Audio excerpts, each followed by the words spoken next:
যমুনা নৈৰ বাঢ়নী পানীয়ে প্লাবিত কৰিছে বিভিন্ন অঞ্চল। এই দৃশ্য হৈছে ডবকাৰ ৰাজচক্ৰ অন্তৰ্গত গাঁওসমূহৰ বিভিন্ন গাঁও প্লাবিত কৰিছে যমুনা নৈৰ বাঢ়নী পানীয়ে। ইতিমধ্যে কছাৰীপাৰাৰ এখন কাঠৰ দলং উটুৱাই নিছে যমুনা নৈৰ বাঢ়নী পানীয়ে আৰু দেখা গৈছে ডবকাৰ বিভিন্ন গাঁও প্লাবিত কৰিছে যমুনা নৈৰ বাঢ়নী পানীয়ে।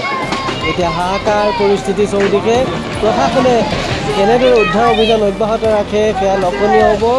এই মুহূৰ্তত পুনৰ উল্লেখ কৰিছোঁ ডবকাৰ গাঁওসমূহৰ দৃশ্য এয়া। ডবকাৰ ৰাজচক্ৰৰ অন্তৰ্গত একাংশ গাঁৱৰ দৃশ্য এয়া। যমুনা নৈৰ বাঢ়নী পানীৰ প্ৰৱেশৰ পাছত প্লাবিত হৈছে গাঁৱৰ বাট পথ, ঘৰ দুৱাৰত পানী সোমাইছে। ইতিমধ্যে এয়া দেখা গৈছে যথেষ্ট অসুবিধাৰ সন্মুখীন হৈছে জনসাধাৰণ।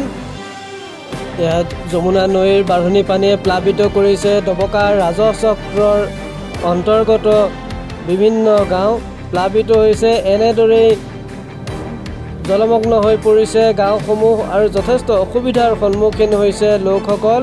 প্ৰশাসনে কেনেদৰে উদ্ধাৰ অভিযান অব্যাহত ৰাখে বা কেনেদৰে সাহায্য প্ৰদান কৰে সেয়া লক্ষণীয় হ'ব।